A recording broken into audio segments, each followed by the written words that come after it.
I didn't recognize the woman in the mirror. At 67, I'd spent most of my life dressing for practicality, not for praise. Slacks that didn't wrinkle, blouses that allowed me to move freely while folding towels or checking receipts at the laundromat. The woman I saw now stood awkwardly in a navy blue dress, with delicate pleats and a pearl brooch that shimmered under the fluorescent lights. The price tag alone made me want to put it back on the rack. It cost more than 6 months of my usual wardrobe combined. Before we dive into all of this, let us know in the comments where you're watching this video from. Connecting with viewers across the world is a huge source of inspiration for us, but today wasn't usual. "It suits you beautifully, Mrs. Whitmore," the young sales assistant said, smoothing the fabric at my waist. "The color brings out your eyes." I gave a small nod, unsure of what to say. Compliments like that didn't come often, and when they did, I never trusted them. But something in her tone felt sincere. I studied my reflection again. My hair was silver now, not the dark chestnut Tom used to run his fingers through. My waist had thickened, my posture softened. And yet, I didn't look half bad. Not bad at all. For a woman preparing to attend her only son's wedding. "I'll take it," I said, my voice firmer than I expected.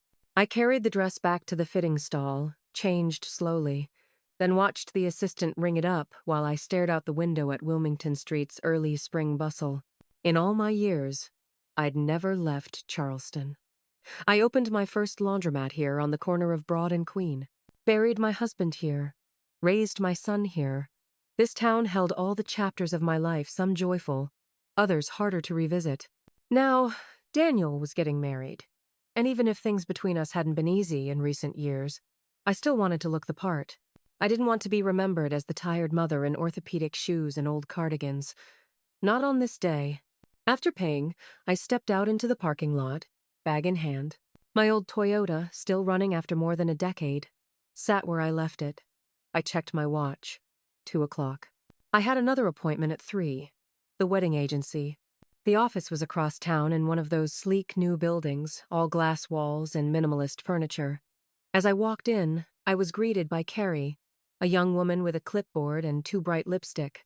"Hi, Mrs. Whitmore," she smiled. "We've got everything ready for you. Are we still keeping your role? Confidential?" I nodded. "Yes, absolutely." She looked at me with thinly masked curiosity. "So, they still don't know you're covering the expenses?" "They think Vanessa's parents are paying for everything," I said calmly, "and I want it to stay that way." Carrie hesitated. "That's unusual. Most parents like to be recognized. Daniel wouldn't accept the money directly. He thinks it undermines his independence." I didn't tell her the rest. I didn't say that since Tom passed 16 years ago, I had built a business and raised a boy who, somewhere along the line, decided I wasn't enough. That somewhere between freshman orientation and corporate promotions, he'd started seeing me not as the woman who packed his lunches and ironed his shirts, but as an embarrassing reminder of where he came from. And when I sold the business 5 years ago, the chain of laundromats I had poured my life into Daniel suddenly became interested again. Not in me, just in the money. Carrie began flipping through the documents. "We've got the hotel, catering, photographer, band, flowers all lined up. Grand total just shy of 86,000. I nodded, not flinching. I had the money, and I wanted the wedding to be beautiful not for Daniel necessarily, but for myself. To prove that I could still give, still make something happen. Just one thing," Carrie added. "You do understand that if anything's canceled within the final week, most of this becomes non-refundable?" "I understand," I said, picking up the pen. I signed where she pointed, thinking, no one's going to cancel this wedding. But I had no idea then how wrong I would be. If you're still watching, comment one so I know you're still with me. The morning of the wedding was golden, the kind of April day Charleston offers as a bribe for all the humid summers to come. The sun filtered gently through my curtains, and for a few precious moments, I let myself imagine that everything would go smoothly. Maybe Daniel would see me across the room and realize how wrong he'd been. Maybe Vanessa would offer a gracious smile. Maybe, just maybe, I would feel like I belonged. I took my time getting ready, showered, curled my thick silver hair, applied a soft touch of blush and lipstick, not too much, but enough to remind myself that I was still here, still a woman. The navy dress hung gracefully as I slipped it on, smoothing the fabric with trembling hands. In my purse, I tucked an envelope. Inside was a check, a generous gift for their honeymoon. It was the kind of gesture a mother makes, even when she knows it won't be acknowledged. The Belmont Hotel gleamed in the midday sun. I parked my Toyota between a black Range Rover and a Mercedes. For a second, I wondered if I should have taken a cab. But no, I was done pretending. The lobby was a flurry of polished shoes and manicured nails, laughter echoing off marble columns. I glanced around, searching for a familiar face, but saw none. Most of the guests were strangers, no doubt, friends and associates of Vanessa's family.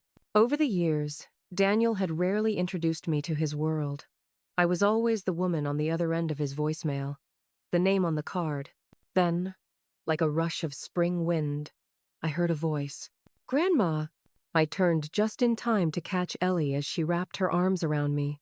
She looked radiant in a soft blue bridesmaid dress, her long dark hair swept into a graceful bun. My heart swelled. If there was one person in the world who made me feel visible, it was her. "You came," she whispered. "Of course I did."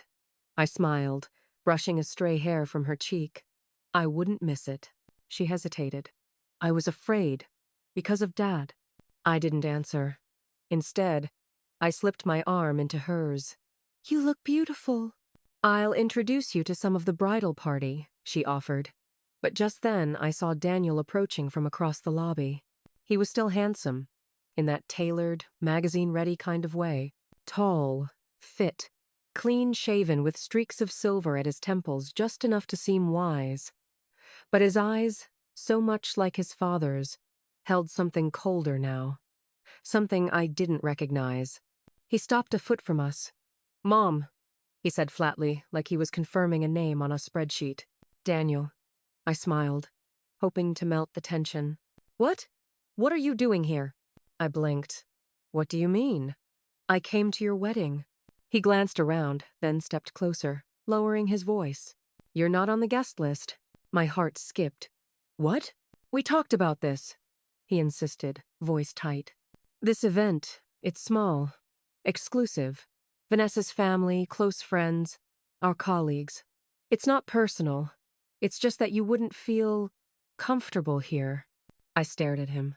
"We never talked about this, Daniel. I haven't received an invitation, but I assumed, of course, I assumed." "You shouldn't have assumed," he cut in, avoiding my eyes. "It's just not the right setting." End of section. My throat tightened. "Are you ashamed of me?" "No," he said too quickly, then added, "Of course not." But the look in his eyes said otherwise. I tried to stay calm. "I paid for this wedding," I whispered. His expression darkened. "Don't start." I signed the contracts. The venue, the band, the flowers, all of it. "And I never asked you to," he snapped. "You did that on your own." "Oui?" I opened my mouth, but just then, Vanessa appeared radiant in white, glowing with the confidence of someone who's always been adored. "What's going on?" she asked, her eyes flicking between us. Daniel straightened. "Mom was just leaving."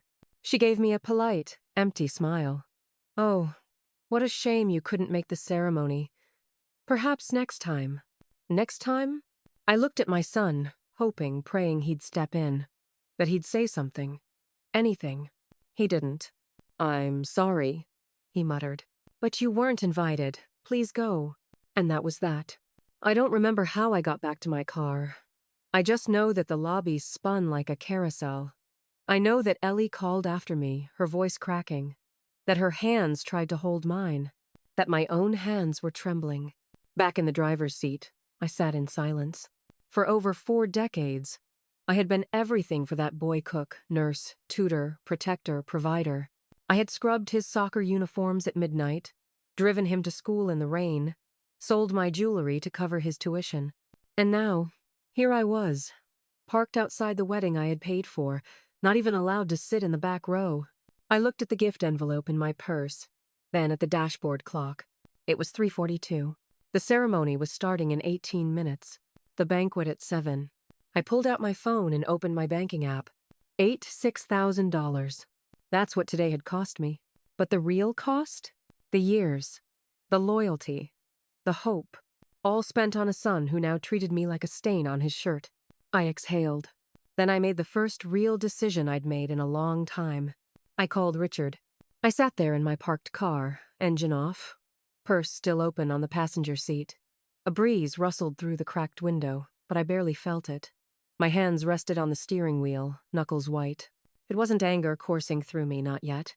It was something quieter, sharper, the kind of clarity that doesn't shout but whispers, enough. For years, I had excused Daniel's distance. For years, I had believed that if I just gave a little more patience, more money, more understanding, I might one day earn back the boy who once cried when I left him at kindergarten. But there comes a moment always when a mother stops pretending. And for me, that moment came right there in the Belmont parking lot. I reached for my phone. "Mrs. Whitmore," Richard answered, as warm and professional as ever. "Good afternoon. I was just about to call for our weekly check-in." "Hi, Richard." I swallowed hard, steadying my voice. "Actually, I need your help with something." "Of course. I want to cancel all pending wedding-related transactions. Immediately." A pause. "I see." I could hear his fingers clicking softly on the keyboard. "You mean the payments scheduled for the Belmont, the florist, the musicians, all of them?" "Yes. Everyone. May I ask why?" "I wasn't invited," I said simply, "to the wedding I paid for." His silence held something like disbelief, or perhaps respect. "I understand," he said quietly. "Let me check the system. Some of the payments were scheduled for today and tomorrow, but they haven't fully cleared yet. There may be penalties." "I accept that," I said firmly. "Whatever the cost, it's mine to bear. But the payments stop now." "Very well. I'll begin the cancellation process right away and notify our legal team. You'll receive an email confirmation once each transaction is halted." "Thank you, Richard. One more thing." "Of course. I want to open a trust fund." "A trust?" "For my granddaughter, Ellie Whitmore. I'd like to transfer the remaining balance, about $80,000, into an educational fund in her name." Another pause. This one felt longer. Then he said, "That can be arranged. We'll need to draft some paperwork, but we can begin immediately.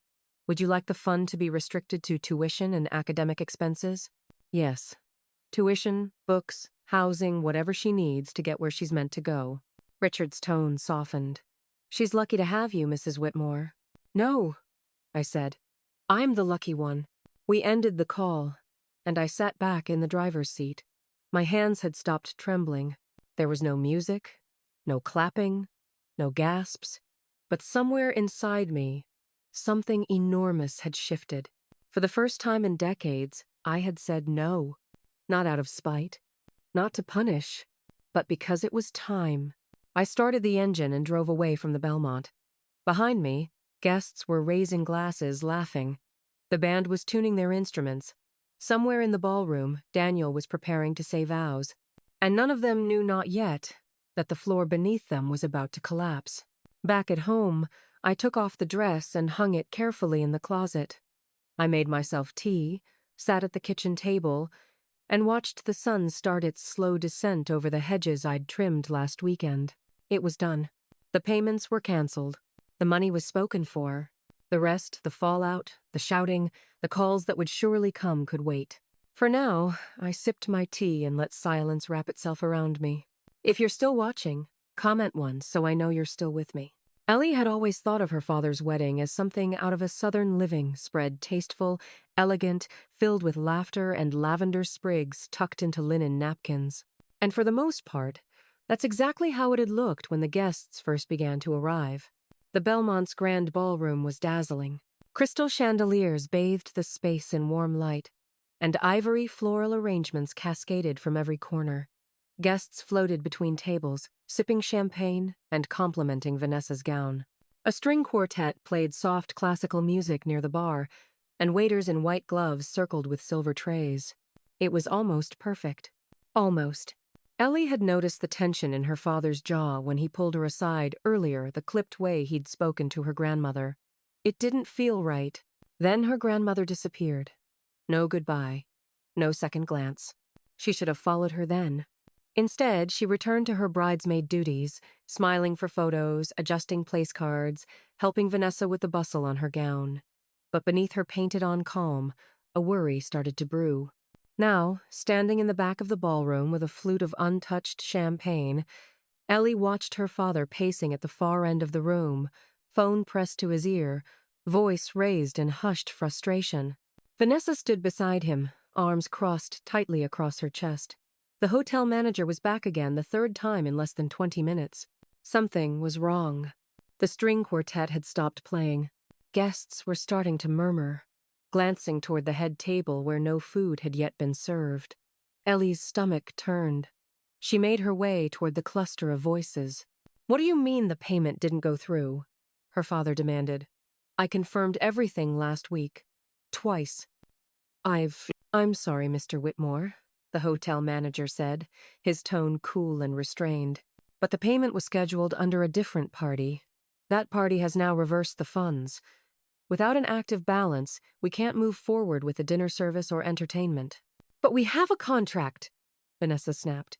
"Yes," the manager replied. "But the contract wasn't with you. It was with the payer, Mrs. Margaret Whitmore." Ellie froze. Vanessa blinked. "Who?" "Your mother," the manager said, turning to Daniel. "She was listed as the primary sponsor for the reception package. All documentation bears her signature." Ellie took a step forward. "Dad?" she said softly. "Was Grandma the one who paid for all this?" Daniel's jaw tightened, his lips pulling into a grim line. "That's not possible," Vanessa muttered. "Your parents covered everything, Daniel. That's what you told me. That's what you told my family." "Ugh, my parents only paid for the rehearsal dinner." Vanessa's father, Douglas Callahan, cut in sharply. He had appeared beside them without a sound, his expression a storm cloud. "You said this entire reception was your treat. You insisted." "Douglas, please," Daniel said, trying to smile. "There must be a mistake. The bank must have—" "Don't insult my intelligence," Douglas snapped. "Did you lie to us, Daniel?" All around the room, conversations were pausing. Guests were watching now slowly, curiously. One woman in a pale green hat even lifted her phone. Vanessa looked pale. "Why would your mother cancel the payment?" She wasn't supposed to come," Daniel said, voice dropping. "She showed up uninvited. It caused issues." Ellie stared at her father. "Did you tell Grandma she wasn't welcome?" Daniel's face flushed. "This isn't the time." "Did you?" He avoided her gaze. "It was a private event. I didn't think—" "She paid for it," Ellie said, her voice rising now. "And you kicked her out. Ellie, you humiliated her. At her own son's wedding." "Let's not dramatize," Daniel hissed. "You want me to lie down and play nice while you pretend none of this happened?" she said, her voice trembling. "She left crying, didn't she? And you didn't stop her, not once." "Enough!" Vanessa's voice cracked as she grabbed Daniel's sleeve. "My parents are watching. Fix this, now." End quote. Daniel pulled his phone out and furiously began tapping the screen. Ellie turned away, numb, and made her way to the terrace outside. The spring air hit her like a sob warm, full of birdsong, so cruelly out of place. She pulled her phone from her clutch and called the only person who could explain this. "Grandma?" she said when the line picked up. "I was wondering when I'd hear from you," Margaret replied gently. "Is it true?" Ellie asked. "Did you pay for the wedding?" "I did." And you canceled the payments?" "I did." "Why?" There was a pause, then a sigh. "Because your father asked me to leave. Told me I wasn't invited. I stood there in that dress, in the lobby, and he said I didn't belong." Ellie gripped the iron railing. "Oh, God. I didn't do it to ruin things," Margaret added softly. "I just couldn't keep pretending anymore."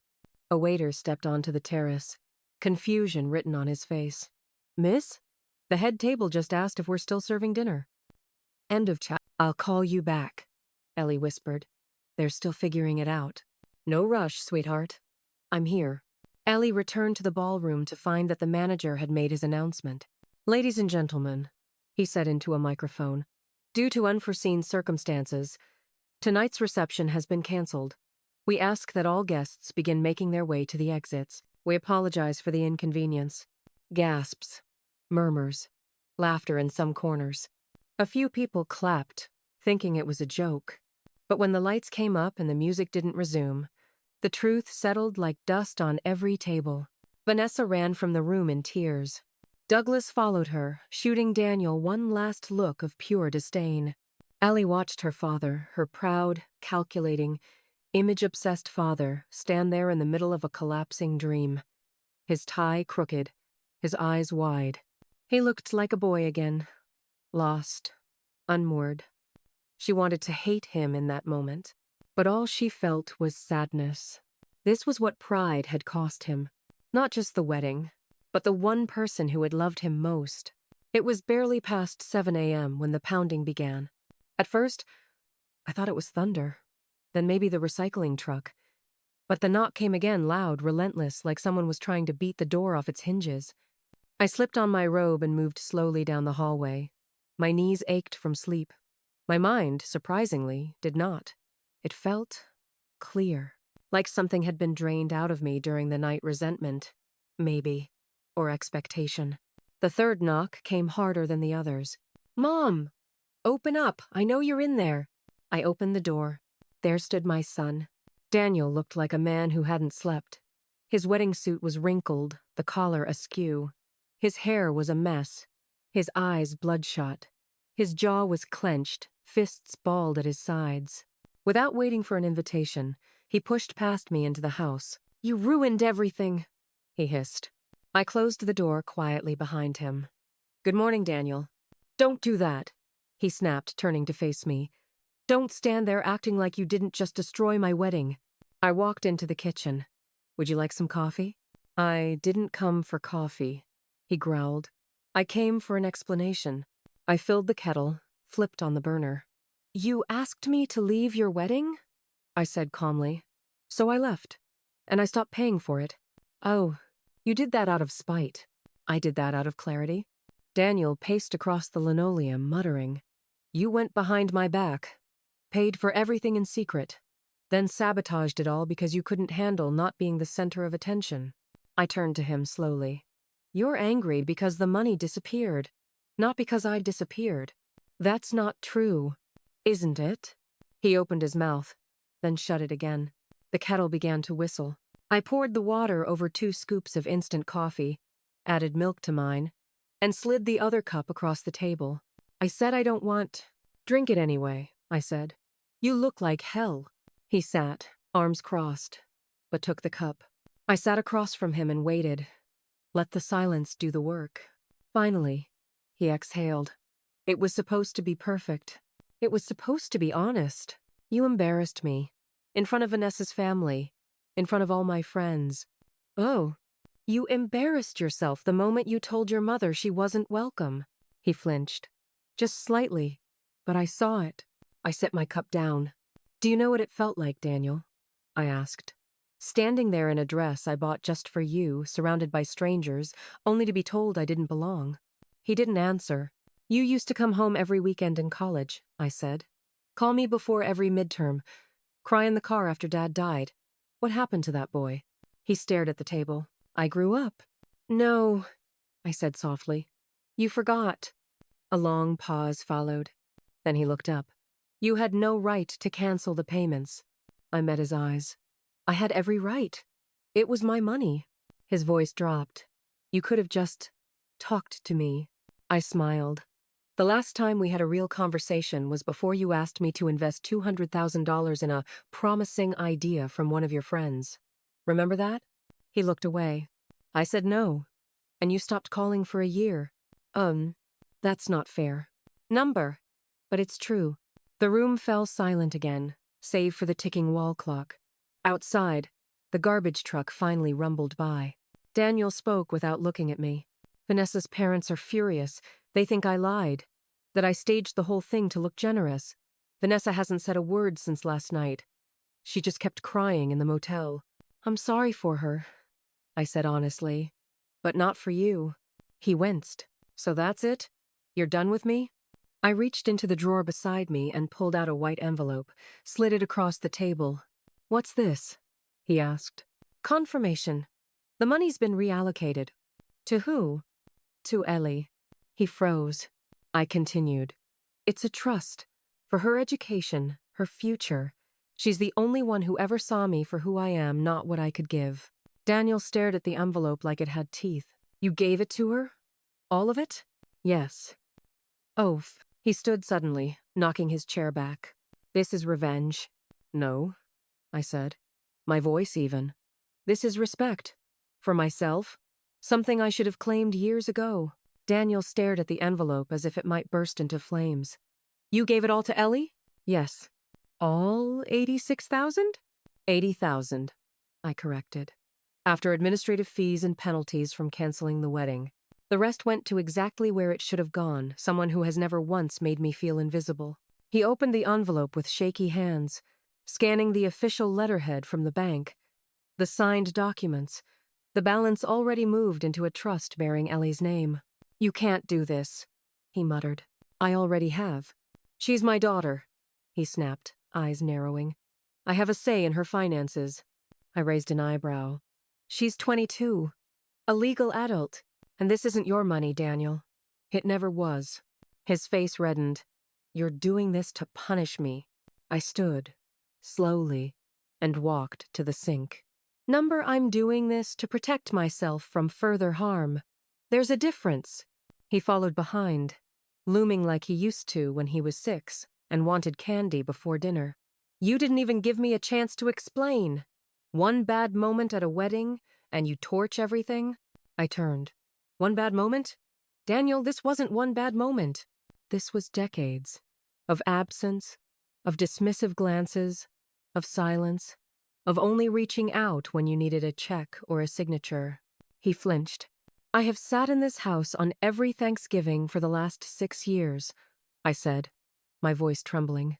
"Waiting for the phone to ring. Waiting for my son to say he wanted to spend a holiday with me. You only called when you wanted help with Ellie's tuition, help with credit cards, help with that apartment deposit, never to ask how I was doing, never to say, 'Hey Mom, how's your heart?'" Daniel's jaw worked. "So this is your payback?" "No," I said quietly. "This is my liberation." He was silent for a long moment. Then his voice dropped to something lower, sharper. "You think you're untouchable now, huh? Just because you've got some savings and legal paperwork? I think I'm finally doing what I should have done years ago, stop letting guilt and love be used against me." "Of?" His hand slammed onto the table, rattling the ceramic sugar jar. "You made a fool out of me." "No," I said, holding his gaze. "You did that all on your own." We stood there in silence.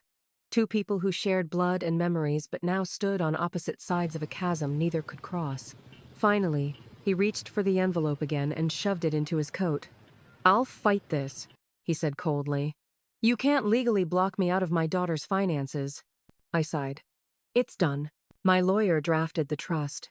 You'll waste your time and money trying to undo it. And Ellie," I paused. "Ellie knows everything now. You might want to think twice before dragging her into a legal fight." He stared at me like he didn't recognize who I was anymore. Maybe he didn't. Maybe that was a good thing. "You're not the woman who raised me," he said bitterly. "No," I replied. "I'm the woman who finally stopped letting you walk over her." He turned to leave, yanking the front door open so hard it knocked against the wall. Then, pausing in the doorway, he threw one last stone. "You've lost me forever, you know." I looked at him, calm. "Then maybe I never really had you."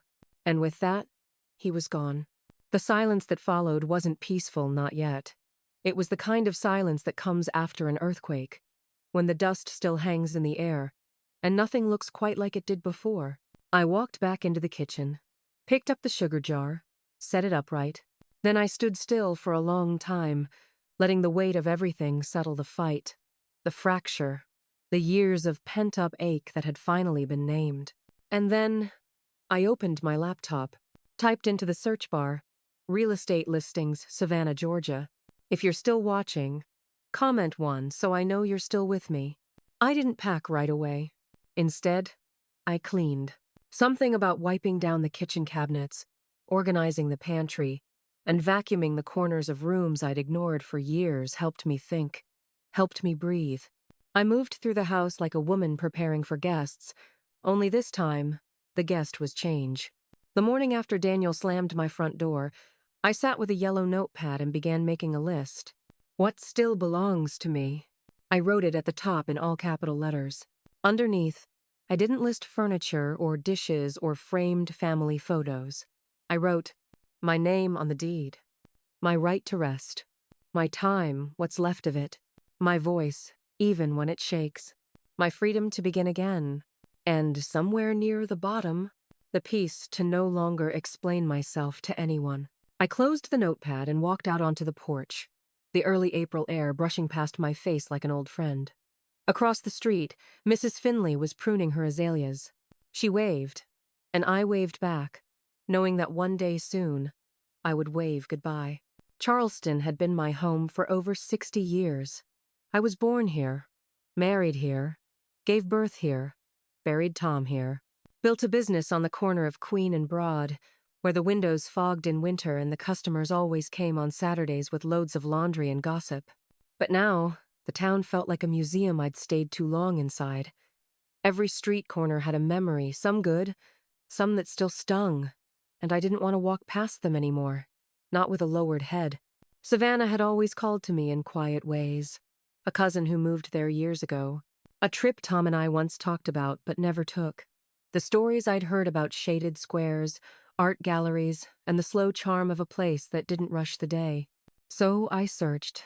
Not obsessively, not out of desperation, just out of curiosity.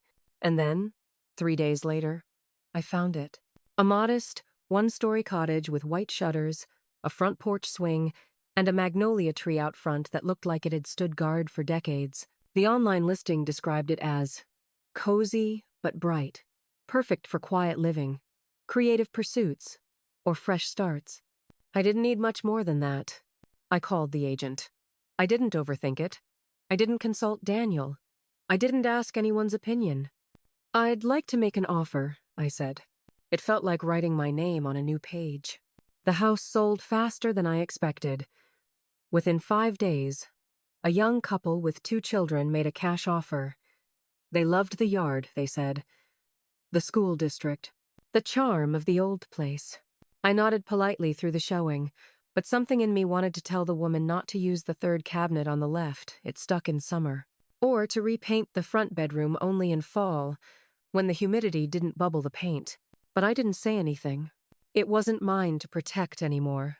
I donated what I didn't need, gave away the dining room set to a local shelter, boxed up the photographs for Ellie if she ever wanted them. I kept one photo of Tom and me, taken on Tybee Island when we were newlyweds. It would go on the windowsill in Savannah. That much I knew. Ellie called every other day during that week. She didn't ask questions, just listened. "Grandma," she said during one call, "do you feel scared?" "No," I said. "I feel released." And that was the truth. For once, I was leaving not because someone pushed me away, but because I was walking toward something. The last night in Charleston, I stood in the empty living room, barefoot, holding a cup of chamomile tea. Outside, the street was quiet. No sirens, no traffic. Just the rustle of oaks and the creak of an old porch swing across the road. I whispered, not to anyone in particular, "Thank you." Not because everything had been good, but because I had survived it, because I was still here. And tomorrow, I would begin again.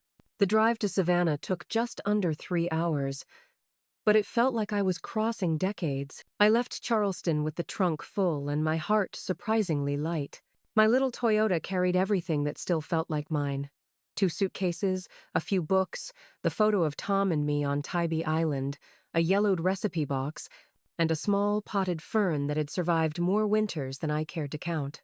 I didn't cry when I saw the city limits sign. I didn't feel nostalgic as Charleston faded in the rearview mirror. What I felt was space.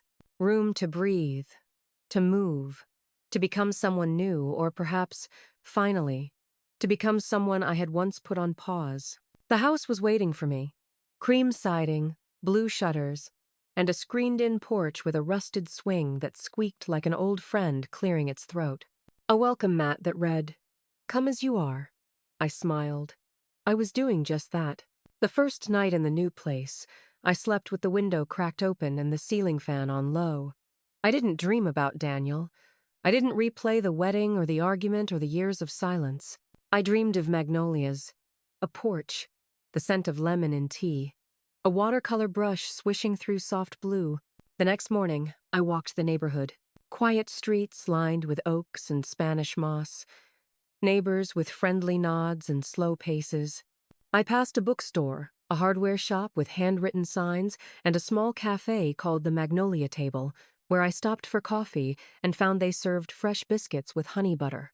A woman about my age sat 2 stools over at the counter, flipping through a sketch pad. She had cropped white blonde hair, cat-eye glasses, and the confident ease of someone who had long stopped caring what people thought. She looked over, gave me a nod. "You're new." "Guilty," I said, stirring cream into my coffee. "Where from?" "Charleston." She whistled softly. "Trading pearls for moss. Bold." He smiled. It felt like time. She stuck out her hand. "Martha Quinn. Local troublemaker." I shook it. "Margaret Whitmore. Recently liberated." She laughed. "I like you already." We got lunch together the next day. Turned out she lived 2 blocks from me and taught part-time photography at the community center. Divorced in her 40s, no kids, and not a single regret about living life on her own terms. "I take naps when I want. I go to the coast when I need. And I don't ask permission," she said, slicing her salad with enthusiasm. "What about you? What brought you here?" I hesitated, then answered honestly. A failed wedding, a bitter son, and the realization that I had no one to answer to anymore. Martha didn't flinch, didn't offer pity. She just lifted her glass and said, "To freedom, at any age." We clinked water glasses. The following week, I signed up for a watercolor class. It was held in the back of a modest art supply shop, taught by a soft-spoken man in his 70s named Walter, who wore suspenders and carried paint-stained handkerchiefs. The room smelled of paper, coffee, and something floral I couldn't quite place. On the first day, Walter asked us to paint something we remembered from childhood. I painted our old laundromat, the one Tom and I built from scratch, all washers and dryers and tiny folding tables. Not elegant, but mine. When I stepped back and looked at it, my eyes filled with tears. Not because I missed it, but because I finally let it go. That night, I sat on my porch swing and texted Ellie. "Just finished my second class. Painted our old storefront. Looked like a fish market with clothes. I'm getting better." She replied instantly. "I love that. Send me a photo next time. Also, I got an A on my latest design. Thanks for making that possible, Grandma." I stared at her message for a long moment, my chest full. Some things don't need fixing. Some things just need nurturing. And this relationship, this bridge between generations was one of them. The days in Savannah grew longer, warmer. Spring melted into early summer with gentle breezes and jasmine in the air. I fell into a rhythm I hadn't known I needed. Mornings with tea on the porch, watercolor classes on Tuesdays and Thursdays, and lunch with Martha every other Friday, always at the cafe with a good chicken salad and the even better gossip. But the most consistent thread in my days was Ellie. She called nearly every evening, usually while walking back from campus or boiling pasta in her tiny kitchen.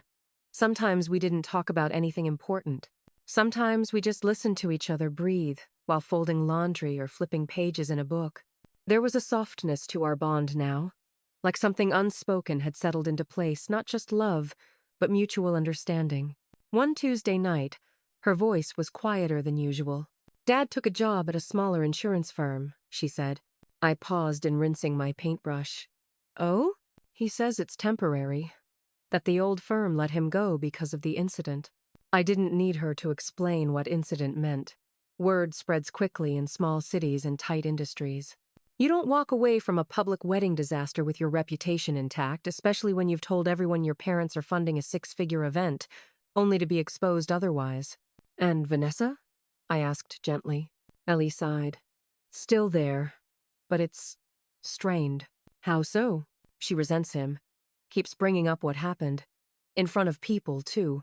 I leaned back in my chair, drying my hands on a cloth. She feels embarrassed. She should, Ellie said quickly, then added. But not because of you. Because of him. He lied to everyone. And when it unraveled, he threw tantrums instead of taking responsibility. There was silence on the line. Then she added, he's not the man I thought he was growing up. It stung to hear that not because she was wrong, but because I knew that realization could be its own quiet heartbreak. I'm sorry, sweetheart. Don't be, she said. I think maybe it's good for me to see things clearly, to make peace with what's real. I looked out the window. Fireflies blinked near the hedges. Somewhere down the street, a dog barked lazily at a passing car. I always hoped he'd change, I said after a while. But I spent years waiting for a version of Daniel that maybe only existed in my memory. Ellie didn't respond right away. When she did, her voice was soft. He told me you set up another account. Yes. For what? I smiled faintly. For you. For after graduate school. Not everything in life is about emergencies, Ellie. Some money should be about joy. About freedom. But I don't need. You don't need to earn it, I interrupted. You're my granddaughter. That's enough. She sniffled a little. You're going to make me cry. Good, I said. Crying keeps the heart open. Later that week, I got a call from Richard at the bank. He had that clipped, careful tone he only used when something awkward was about to be discussed. Mrs. Whitmore, he began. Your son contacted the branch again. I figured he might. He's asked for access to the trust details, both the education fund and the discretionary account you opened recently. I hope you told him no. Of course. We reminded him the accounts are not in his name, and that his daughter is of legal age. Did he take it well? Richard hesitated. Not particularly. I almost laughed. No, I suppose he wouldn't. He paused, then added, if I may say, Margaret, I've worked with a lot of clients who build wealth to pass down, but very few pass down values with it. That quieted me, because for the first time, I realized that's exactly what I was trying to do. Saturday afternoon, I received a letter. Not from Daniel, but from Vanessa. The envelope was thin, her handwriting careful, slanted. I opened it slowly, standing at the kitchen counter. Mrs. Whitmore, I know we didn't speak much at the wedding, and that what happened after is not mine to explain away. But I wanted you to know I didn't know. About the money, about the invitation, about how Daniel treated you. And if I had known, I would have said something, I would have done something. I'm sorry you were hurt. You didn't deserve that. Vanessa. I sat down with the letter in my lap, letting its plainness settle.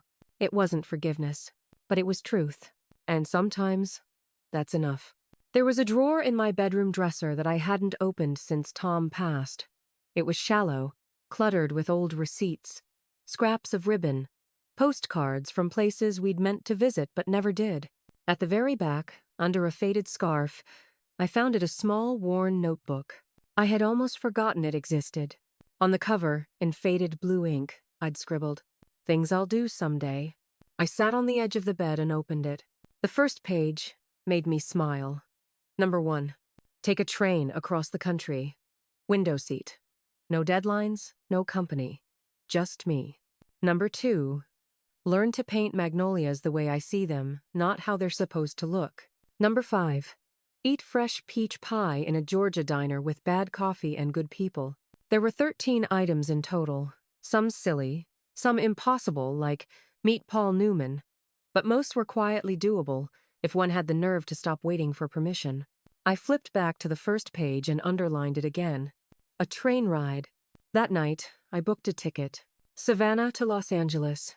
4 days. Through the mountains, the desert, the in-between places. I didn't tell anyone except Ellie. Her reply came fast. Yes, Grandma. That's the coolest thing I've ever heard you do. I smiled, thinking, no, darling. It's just the first cool thing I've let myself do. The train departed at dawn. I wore a soft gray sweater, comfortable slacks, and a scarf I hadn't worn in years, a gift from Tom, back when he believed in little surprises. My seat was by the window, as requested, and I brought only one small suitcase and a sketchbook tucked into my purse. As the whistle blew and the train began to move, I felt something shift inside me. Not fear, not sadness, but anticipation. I hadn't felt it in years. The days blurred in the most beautiful way. Pine trees and rivers outside North Carolina. Red clay hills in Alabama. A group of retirees playing cards in the observation car. A teenage girl journaling in purple ink across the aisle. An old man who whistled every time we stopped. I spoke to almost no one, and yet I didn't feel alone. I painted. Barely at first, shaky hands, stiff lines.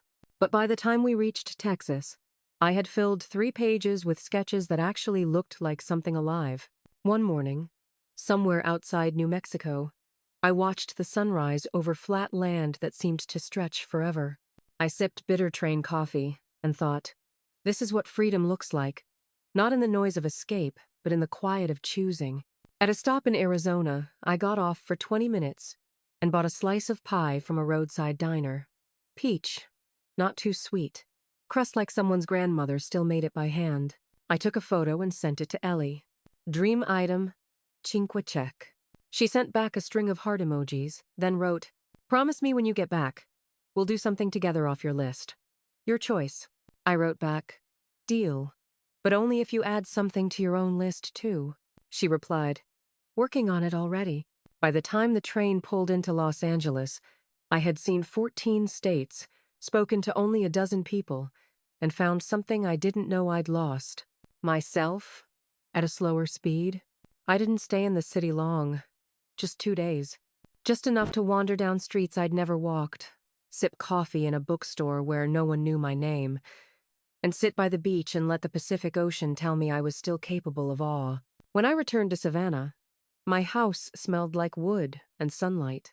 I opened the windows, watered the fern, hung one of my better watercolor paintings in the hallway. Then I sat on the porch swing and whispered to no one in particular. Thank you for waiting, old girl. I'm finally showing up. I didn't plan to talk about it. The train, the fight with Daniel, the money, the move, it all felt too personal, too layered, like a quilt still being stitched. But life, I've learned, has a way of nudging you toward the places you're meant to be, often without asking first. It began with Martha. Over lunch, one Friday, she mentioned the community center was hosting a story circle, a monthly gathering of women over 50, held in the back room of the library downtown.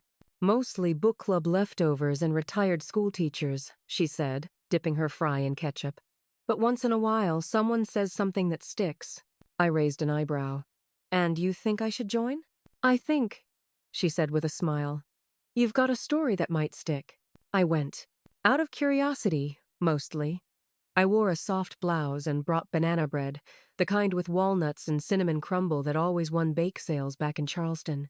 There were about 15 women, some in cardigans, some in jeans, all with eyes that had seen decades and weren't interested in pretense anymore.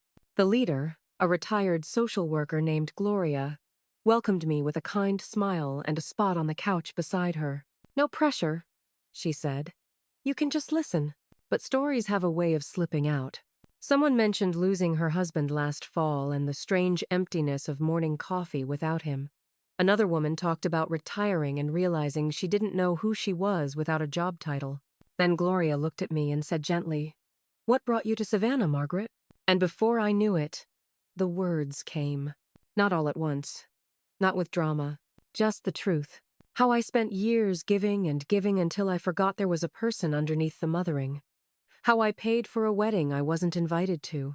How I packed my things in silence and started over, not out of bitterness, but out of mercy. For myself. When I finished, there was a long pause. Then Gloria reached over and touched my hand. You didn't run, she said softly. You returned. To yourself. After that, they asked me to come back the next month. Not just to listen, but to lead. The theme was reclaiming the quiet self. I almost said no, but then Ellie called the night before the meeting. I started writing again, she said. A short piece, about us, about you. I smiled into the phone. What made you do that? You, she said. You got on a train at 78. You let go of what hurt and chose joy. That matters. People need to hear it, and I realized maybe they did. So the next evening, I stood in front of that same circle of women with nothing but my voice and a piece of paper. I didn't read from it. I just held it like a safety net. And I told them about the notebook in my drawer, about the list, about the pie and the porch and the painting of laundromats, about doing something not to prove anything, but simply because I wanted to feel alive again. Afterward, a woman in the back with silver braids approached me. "My daughter stopped talking to me 3 years ago," she said, "and I've been waiting ever since, sitting by the phone like it was a lifeline. But maybe I need to start living too." I hugged her, both of us quiet. Not everything needs fixing. Some things just need space. Word spread. 2 weeks later, Gloria asked if I'd consider helping with a small writing group, older women, some newly widowed, others newly retired, all trying to find their voices again. "Not therapy," she said. "Just stories. Just safe space." I said yes, not because I had answers, but because I knew what it felt like to forget your own name beneath someone else's needs. On the first day, I wrote a sentence on the chalkboard. "You are allowed to be new, even now." The women stared at it for a while. Then, slowly, they picked up their pens. It was a Tuesday afternoon, and the skies above Savannah had that heavy gray look that comes before rain, not a storm. Just a quiet, soaking kind of drizzle that makes everything smell like wet pavement and pine. I was slicing peaches in the kitchen for a cobbler when I heard it. A knock. Not like the last time, not hard, not urgent, not angry. Just there. 3 short taps. I dried my hands, walked to the front door, and opened it slowly. And there he was. Daniel. He looked older. Not aged by years, but by weight. The kind that doesn't show up in wrinkles, but in the way someone holds their shoulders low, unsure, like life had pressed too long on one spot. He held a ball cap in one hand, wore a windbreaker that looked 2 sizes too big, and his eyes, those hazel eyes I used to know so well, wouldn't quite meet mine. I didn't say anything. Neither did he. Finally, I stepped aside. "You came all this way?" He nodded. "I wasn't sure if I should." I closed the door behind him. The house was quiet. The kind of quiet that felt full instead of empty. He stood in the hallway for a moment, like a man deciding if he'd just made a mistake. Then he said, softly, "You look good." I smiled faintly. "I am." He nodded again, then glanced toward the kitchen. "Smells like peaches." "Cobbler," I said, still figuring out how much cinnamon is too much. He managed a small smile. "Dad always said there's no such thing." And just like that, his name was in the room. Tom. Gone 8 years, but still present in the little things, like how to spice fruit. I gestured toward the table. "Coffee?" He hesitated, then, "Yeah, please." We sat in silence while the pot brewed. I moved like I always did, pulled the old mugs from the shelf, poured with care, added cream to mine, none to his. I didn't ask what brought him here. Not yet. Some things need room before they can land. He stared into the steam. Then, voice low, said, "I messed everything up." I took a sip. Waited. "I thought I was in control," he continued. "The job. The wedding. The image. I thought I had to keep it all together because if I didn't, people would see how close I was to falling apart." He looked up then. Finally. "I wasn't angry that you pulled the money, Mom. I was ashamed." I said nothing. Let him sit with it. "I told myself you did it to humiliate me. But the truth is, you did it to survive me." Still, I didn't speak. "I've been so damn afraid to admit I needed you. Not your money. You." My hands trembled slightly around the mug. He didn't notice, or maybe he did and didn't say. "Vanessa moved out last month," he said suddenly. "Took some space. Said she didn't know who I was anymore. Truth is, I didn't either." I set my mug down. "What do you want from me, Daniel?" He didn't answer right away. Then he said, "Not forgiveness. Not money. Just..." He trailed off. "Just?" He looked at me, eyes glassy. "A place to sit for a minute. Somewhere that doesn't feel like judgment." I nodded. "Then sit," I said. And he did. Not as a man fixing things. Not as a boy begging for them. But just my son. The cobbler finished baking while we sat. The timer dinged. I pulled it from the oven, the sweet smell of peaches and butter filling the space between us. I spooned 2 portions onto small plates, set one in front of him. He took a bite and closed his eyes. Still, the best thing I've ever tasted. I smiled, quietly. And in that moment, I realized something. He hadn't come to fix us. He had come to tell the truth. And sometimes, that's the most a broken heart can offer. Daniel stayed for nearly an hour. We didn't dive into the past, not at first. We just sat there, spoons clinking in our dessert plates, listening to the low hum of cicadas outside and the occasional creak of the old floorboards. It felt like being in a room with someone you once loved dearly, but had forgotten how to speak to the language still there, just buried under silence and old bruises. He took another bite, then looked up. "I've been seeing someone. A counselor." I raised an eyebrow. "Good. Court appointed at first," he said with a sheepish half-smile. "Now it's voluntary." I said nothing. I told her about the wedding, about what I did, what I didn't do, about how I treated you like a service, not a person. His voice didn't shake.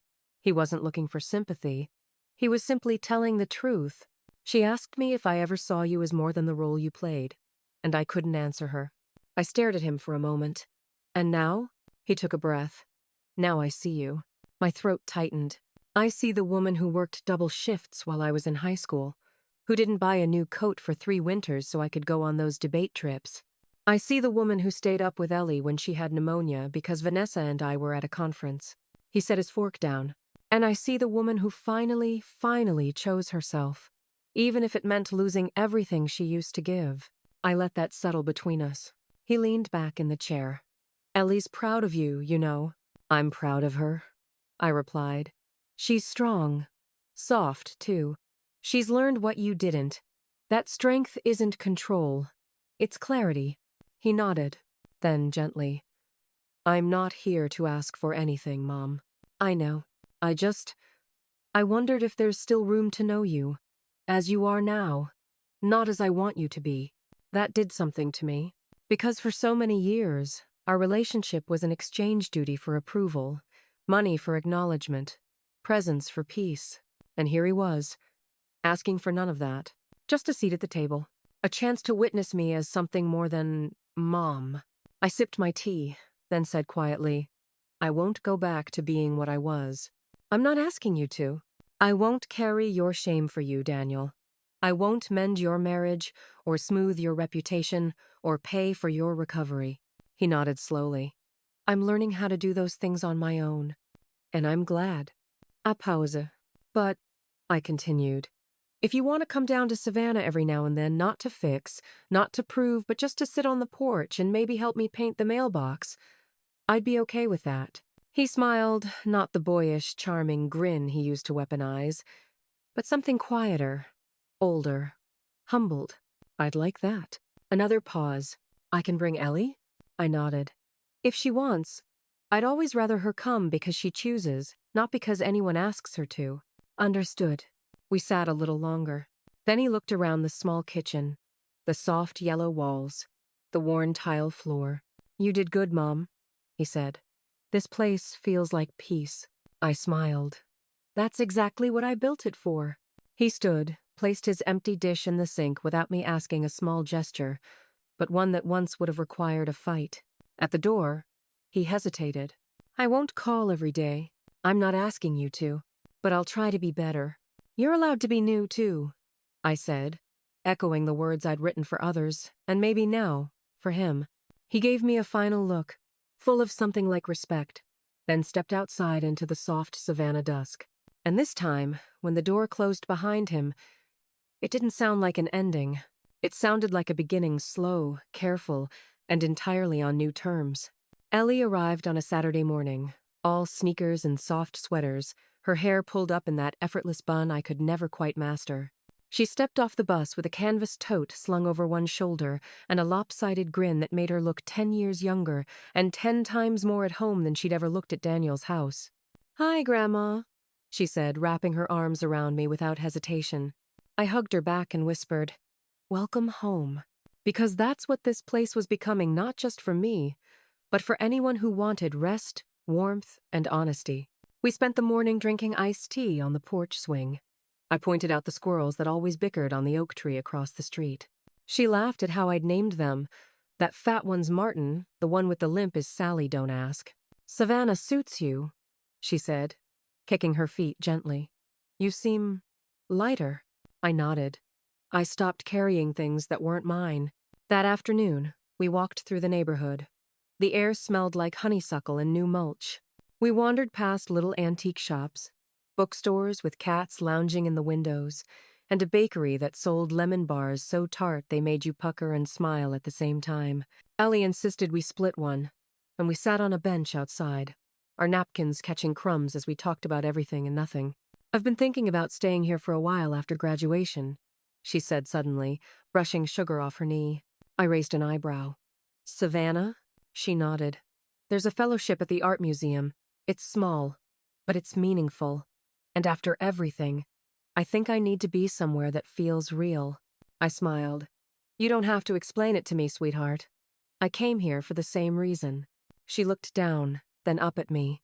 I used to think you were just stable, like stone, unmoving. I didn't realize you were just holding everything up. My chest tightened, but I said nothing. Just reached for her hand. She squeezed it. Thank you. For everything. For the scholarship. For the space to be honest. For showing me that starting over doesn't mean failing. You're the one who taught me that, I said. And I meant it. That evening, we cooked dinner together, something we hadn't done since she was small enough to stand on a stool beside me and supervise the mashed potatoes. Now, she took charge of the roasted vegetables, while I prepared salmon the way Tom used to like it, with dill, lemon, and just a hint of butter. While we cooked, music played softly from my old radio, a mix of Ella Fitzgerald and Norah Jones, and Ellie began to hum along. Her voice was soft, untrained, but warm. I looked over at her, dancing a little as she stirred the carrots, and I felt something I hadn't in years. Joy. Not the kind that's loud or fleeting, but the kind that lives in the bones. After dinner, we moved to the porch with slices of pie and glasses of sweet tea. Fireflies blinked lazily in the yard, and the sky turned that shade of purple-blue that only seems to exist in southern twilight. I used to think you were sad, she said, her voice thoughtful. I was, I admitted. But sadness isn't permanent. It's just a season, she nodded. And now? Now I'm grateful. For the sadness. For what it taught me. For what it pushed me to change. She leaned her head on my shoulder. We sat like that for a long while. Before bed, she found my old notebook, the one with the wish list. Can I read it? She asked. I nodded. She flipped through it slowly, smiling at the checked items. The pie, the painting, the train. Then she reached the last page. It was blank. She looked at me. You should start a new list. I was waiting to fill it with someone. She grinned. Then let's write it together. So we did. With an old pen and fresh eyes, we began to dream again. I read the quote on a postcard once, years ago, tucked inside a used book from a flea market. It's never too late to be what you might have been. Back then, I remember thinking, maybe that's true for some people, but not for me.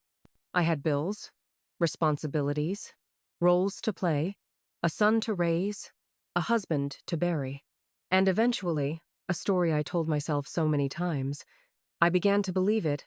This is enough. This is who I am. This is all there will be. But now, sitting on the porch in the soft warmth of a Savannah evening, the cicadas humming their summer song and Ellie's laughter floating from the kitchen, I think maybe George Eliot was right. It wasn't too late. Not for me. Becoming doesn't happen all at once. It's not a lightning strike or a dramatic speech or a moment where the music swells and the credits roll. Number becoming is quiet, ordinary. It looks like cooking dinner for one and setting the table anyway. Like booking a train ticket without asking for permission. Like saying no to a wedding you paid for but were never truly welcome at. It looks like choosing yourself not out of pride, but out of mercy. And then, slowly, that mercy spills over into forgiveness, into connection, into Ellie showing up with lemon bars and a new sketchbook, into Daniel knocking without demands, without anger, and just asking to be seen. It looks like teaching women who've spent their lives in the shadows how to write their names in the light again. And it looks like standing in front of a mirror at 79 and saying, I'm not done yet. If you're still listening, maybe some part of this story felt like yours. Maybe you too have loved without being loved back the way you needed. Maybe you've poured yourself into people who only saw your usefulness, not your soul. Maybe you've waited for an apology that never came, or forgiveness you weren't sure you could give. I want to tell you this, not as someone who has all the answers, but as someone who finally stopped waiting to be chosen. You are still becoming. You are not too old. You are not too late. You are not beyond joy, or softness, or starting again. Forgiveness, I've learned, is not forgetting. It's choosing to no longer carry what you didn't break. It's setting boundaries not out of vengeance, but to protect what's sacred. And sometimes, it's just offering a seat on the porch to someone who finally showed up without their armor on. If this story reminded you of someone, a sister, a friend, maybe yourself, I hope you'll share it. Not because it's extraordinary, but because it's true. And the truth, even when quiet, has a way of lighting dark places. And if you're holding a wish list in some forgotten drawer, literal or not, maybe this is your sign to take it out. Write the next line. Book the train. Paint the flower. Tell the story. Say yes to what brings you home to yourself. Thank you for sitting with me this long. If it meant something to you, I hope you'll leave a comment below. Tell us what you've let go of, or what you're just now daring to begin. And if you'd like more stories like this, stories that honor tenderness, resilience, and the quiet power of becoming, please like this video and subscribe. There's more coming. There's always more. Because it's never too late to be what you might have been. I'm living proof.